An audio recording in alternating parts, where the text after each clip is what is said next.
ಖರೀದಿಗೆ ಬರದೇ ಇರ್ತಕ್ಕಂಥ ಮೊಕದ್ದಮೆಗಳಲ್ಲಿ ಯಾವುದೇ ನೋಟಿಸ್ ಕೊಡದೆ ಬಂಧಿಸಿ 4 ಜಿಲ್ಲೆ 50ಕ್ಕೂ ಹೆಚ್ಚು ಗ್ರಾಮಗಳು ಈ ರೀತಿ 11 ಗಂಟೆಗಳಿಗೂ ಹೆಚ್ಚು ಕಾಲ ಅಲೆದಾಡಿಸಿ ಮಾನಸಿಕವಾಗಿ ಕುಗ್ಗಿಸುವಂತ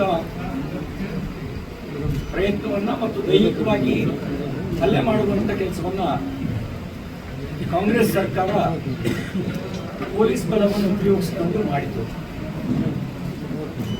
ನಮ್ಮ ಪಾರ್ಟಿ, ನಮ್ಮ ರಾಜ್ಯಾಧ್ಯಕ್ಷರು, ನಮ್ಮ ವಿಪಕ್ಷದ ನಾಯಕರಾದಂಥ ಅಶೋಕ್ ಅವರು, ಚಲವಾದಿ ನಾರಾಯಣಸ್ವಾಮಿ ಅವರು, ಪಕ್ಷದ ಎಲ್ಲ ಮುಖಂಡರು, ಶಾಸಕರು, ಸಂಸತ್ ಸದಸ್ಯರು, ಸಾಮಾನ್ಯ ಕಾರ್ಯಕರ್ತರು ಈ ಸಂಕಷ್ಟದ ಸಮಯದಲ್ಲಿ ಜೊತೆಗೆ ನಿಂತು ಆತ್ಮಸ್ಥೈರ್ಯವನ್ನು ತುಂಬೋದ್ರ ಜೊತೆಗೆ ನಿಮ್ಮ ಜೊತೆಗೆ ನಾವಿದ್ದೀವಿ ಎನ್ನುವಂಥ ಒಂದು ಸಂದೇಶವನ್ನು ಕೊಟ್ಟಿದ್ದಾರೆ.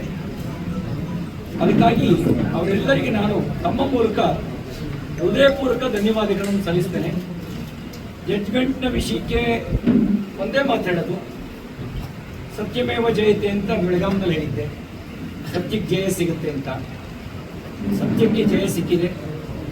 ಇದರಿಂದ ಇಕ್ಕೋದಿಲ್ಲ.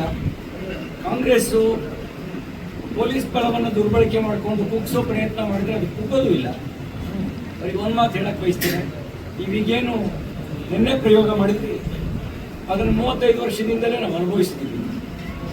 ಆ ಅನುಭವಿಸಿಯೇ ಆ ಸಂಕಷ್ಟದಿಂದಲೇ ಹೋರಾಟ ಮಾಡ್ಕೊಂಡು ಗಟ್ಟಿಯಾಗಿದ್ದೀವಿ.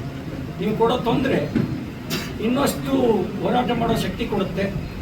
ನಮ್ಮ ಕಾರ್ಯಕರ್ತರು ಸಂಕಷ್ಟದಲ್ಲಿದ್ದಾಗ ಅವ್ರ ನೆರವಿಗೆ ಬಂದು ಅವ್ರ ಋಣ ತೀರಿಸೋ ಕೆಲಸ ಮಾಡ್ತೀವಿ ಅಂತ ಅಷ್ಟೇ ಮಾತನ್ನು ಹೇಳಿ ಇನ್ನು ಉಳಿದ ವಿಷಯವನ್ನ ನಿಧಾನಕ್ಕೆ ಮಾತಾಡ್ತೀನಿ.